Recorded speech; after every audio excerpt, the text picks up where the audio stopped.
Well, you are my former boss, so it's very extraordinary that I get the seat, right? Okay, YB, as someone who has been an industry captain of the private sector, now you're a minister, you have obviously been very exposed to diverse senior teams. So this is a great opportunity for you to share, maybe observations on how much progress we have made in terms of gender, and also perhaps areas which leaves a lot of room to be desired, whether from the perspective of employers and organizations or from women themselves. Over to you, YB. Thank you, Amy, or Dato Amy, for inviting me. It's good to see you again. Got so many ex-colleagues here from Maybank, so all women, of course. Actually, Amy took over my role when I left Maybank, and I think she's done better. Maybe because Dato Seri left together with me. But anyway, yes, over the years, I saw the graph just now. We've seen a jump in the percentage of women in high-level management as well, not just at the boards, right? I was given the statistic here today that the female CEOs in Malaysia actually rose at 38%. It's now at 38% in 2021. Yep. This is actually the highest percentage of women holding the CEO MD ever recorded in Malaysia, and now we have the first. We're going to have the first chairman, right, of PwC, who is female. There. Yeah, yes. So congratulations. And we also seen increase in the number of women CFO, COO, and CIO. So the C-suite. So actually, if you look at it objectively, it correlates with the number of women holding senior positions as well, which is also encouraging. I noticed that, of course, I've been on various boards, and we've seen that the diversity of the board not only provide the management with different perspectives, right, but also it gives more diverse, different ideas, and enhances actually the conversation, the dynamics as well. They dare challenge the CEOs, you mean? Yeah. They dare challenge, but they dare, more importantly, they dare challenge the thinking, right? Think in a very different way, looking at it not in the same way as we have been looking at it. And anyway, what we want is it result in higher decision quality, as we have greater creativity and innovation. I'm also pleased to note just now during the presentation that we have among the highest percentage of women board members in Asia, right? And at 28%, if I'm not mistaken, just now. And I was told that this is one of the highest in Asia, and based on the latest available data of this top 100 PLCs compared to other similar economies in Asia. I was asking Tan Sri Anwar, which the three companies? Can we name them? name and shame. Right. We can whisper to you privately. But of course, I'm proud to say that Malaysia has the highest percentage of women chief financial officers among the Asian surveyed before.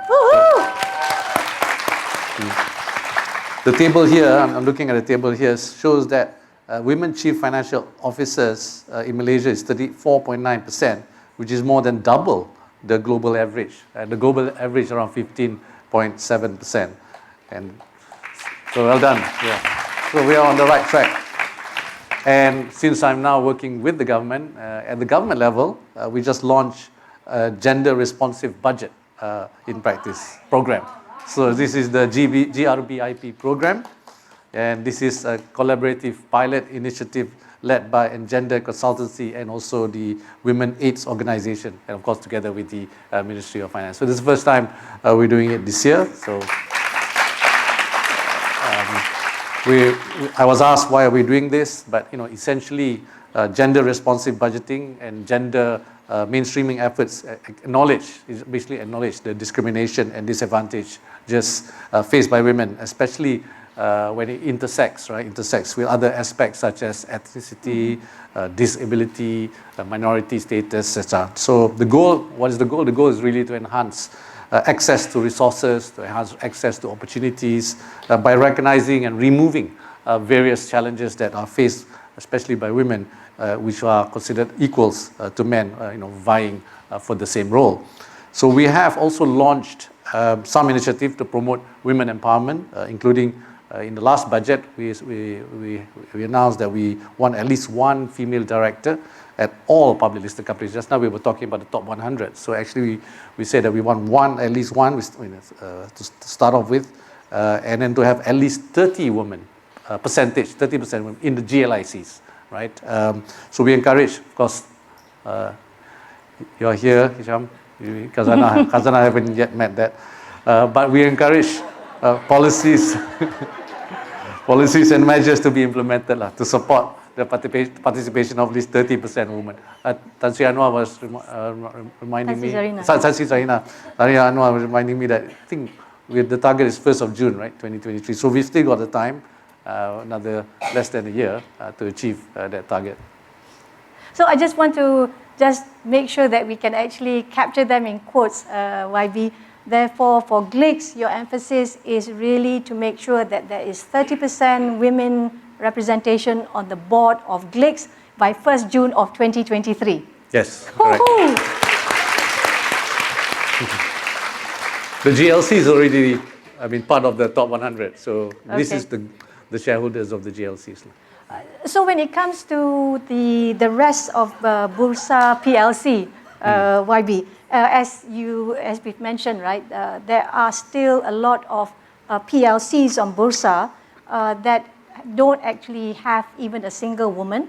And so would you say, and globally there are two extremes. The US is a bottom-up consensus, and then you have countries in Europe, for example, that even have a mandate of that 40% of non-executive board seats should be filled by women.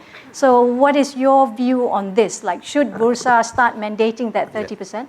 Actually, we're talking about the 30% for GLIC. Recently, the Muhammad Prime Minister also has called on listed GLCs in the last the GLC Open Day to achieve this target as well, this 30% target for all GLCs. So many could be, may not be in the top 100. So they have been tasked to achieve that as well by 2023. So GLCs to act as role models. So practicing ESG is another area of focus. Actually, when you look at ESG, it includes the DEI that you talked about. So it is actually a necessary pillar of transformation. Without, hopefully with the GLC support, they can influence those in the supply chain, right? To observe best practices. Of course, GLC have their ecosystem, and we hope that this could be a spillover effect to all the other companies that are also working with GLC. And we mentioned about the GLICs just now. So institutional investors, like GLCs, they are our key agents of change, right? And governance. So Khazanah, for example, has announced that it will work towards ensuring the achievement of 30%. Actually, they said very soon, inshallah. Right? No pressure, Dato' Hisham, no pressure. And to be fair to Khazanah, I don't know whether EPF is here, but EPF too has incorporated the diversity and inclusion as one of the principles for its investee companies. So when they invest, they task or incorporated this principle into the companies that they have invested, and this really to adopt and implement throughout the entire business supply chain. So I will also urge institutional investors to take DEI seriously. So I mentioned the GLICs, but obviously there are many other large institutional investors who can cut and paste the same principles to their investing companies. So, for example, the Malaysian Code for institutional investors could be updated to mirror the Code of Corporate Governance that investor board should comprise at least 30% women directors. And the other thing I was looking this morning, we will have to study if it's necessary for Bursa. Yesterday I was with Bursa and SC, and we did touch on this. Tan Sri Wahid was there to raise the rule from one woman representation to 30%. This is the one that we mentioned in the budget. By timeline? Yeah, so that's why. But first, we wanted a report. Where are we today, right? The baseline, right? Where are we today for not the top 100, but the entire list companies that are listed on Bursa. So because we want to proceed, but we need to proceed with caution, right? As such, policies, including doing nothing and tearing, can have unintended consequences, right? So, but I was told by Tan Sri Raina that we have a big database. You all have a big database as well, hundreds of names, capable directors available.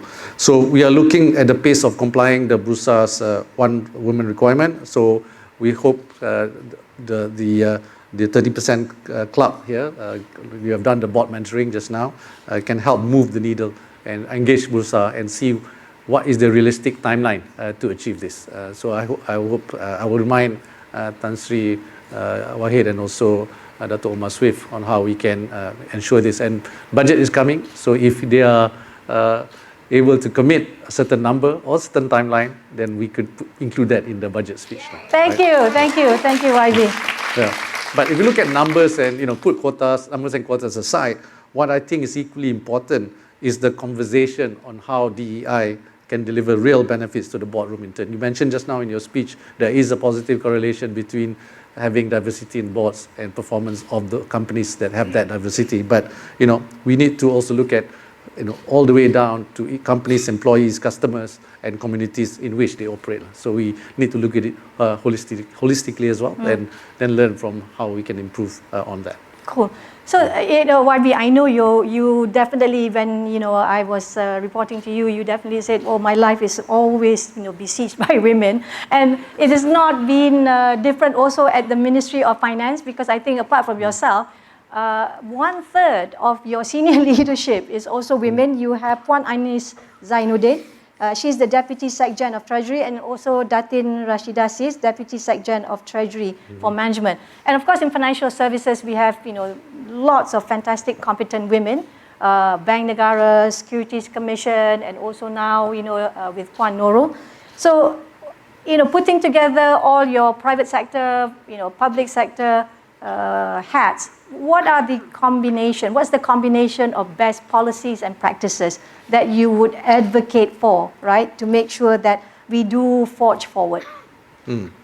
Actually, there's more that can be done. I mean, I must admit that, and I'm sure many of you in this room agree, to address this, some men say it's the unconscious bias in appointments of top management, and to fix the broken rung that may have prevented the right talent for climbing up the corporate ladder, and similarly for the civil service as well. So, of course, setting quota accelerates the outcomes, but it cannot be all and all, be all and all solution. So the hard work is in raising DEI awareness and mainstreaming in this topic, especially during the HR conversations, right? So on this call, on behalf of MOF, I truly appreciate what the 30% club is doing, right? This is to hasten the evolutionary process and enable the right ecosystems for promoting more women into top management roles and the boardroom. So this may be a marathon, right, rather than a sprint, but the time we go to 30%, then we'll go to 40% and even higher. So I think the system should be self-perpetuating, right, where companies incorporate diversity principles as a given, because if you truly believe this bring value to your business, it will benefit the stakeholders, obviously the shareholders, and not merely to satisfy the target or the regulatory requirement in this case. So among the top 100 PLCs, I've seen there just now that you need another 16, if I'm not mistaken, just now, another 16 to be filled by women to reach 30%. And of course, you need to tell me later who those 3 are. And surely this can be done by even end of this year, right? If you look at it, so let me. Somebody said today. Today. We'll find out who the companies are. But I also understand there are still 48 out of 100 companies that do not have a 30% female board representation yet, right? So they may have reasons, I don't know whether it's good reasons or bad reasons, for not being able to fulfill the quota, but I will urge them to step up and step up quickly. Again, thank you for that, YB. So before we wrap up, the last question that I have, two punchy... You said only 3 questions. This is much more from a personal perspective, I guess. 2 punchy messages that you will have, right? Firstly, to the chairs of boards of PLCs, still largely male. And then secondly, to your teenage daughter, I believe she is a Gen A, Gen Alpha, and also to the Gen Zs in the auditorium today. What would be your message to them? if they are board members? Well, no, I mean, like generally, how should they move forward? Well, yesterday we had a budget consultation and we talked a lot about sustainability, right? And I think sustainability is going to be a key agenda going forward for Malaysia and of course globally as well, right? So maybe firstly a key lesson from nature. Did you know, for example, that biodiversity is our natural environment actually boosts the ecosystem productivity, where you look at each species, no matter how small they are, right, or how vertically challenged they are, has its own unique role to play, right? I mean, in fact, if you look at greater species, if you want the diversity of the species actually, ensures the natural resilience, right? So, and it also ensures the sustainability of all life forms. So I believe that in the same principle, when applied in the appointments of directors on the boards and top management levels, will result in effective leadership and decision making, which in turn, to me, will positively impact the financial and non-financial aspects of any institution, companies, or even government, to benefit all the stakeholders. So secondly, I think you mentioned generation what? Alpha? Generation Alpha, Gen A. Gen A. So to Gen A, to the younger generation, I anticipate that in the near future, if we look at careers will increasingly be gender agnostic. I think that's my view, where everyone will be recognized for their own unique skills and gifts, which will enrich the talent pool of any enterprise. And we're seeing that actually. We just like you said in your speech, we need to accelerate that. So to my daughters, I have 2 daughters, I want them to know that the movements, for example, the 30% club, mainstreaming the DEI, glass ceilings may no longer exist, hopefully by that time, in many companies, right? And if they do, and I hope that my daughters and other youth, right, of this generation should be bold enough to break them. But I hope it will all be done by the time they enter into their workforce. Yeah. Thank you. So great messages, very great inspiration, YB, especially perspectives, because you have really put in very personalized perspectives. So thank you very much for that.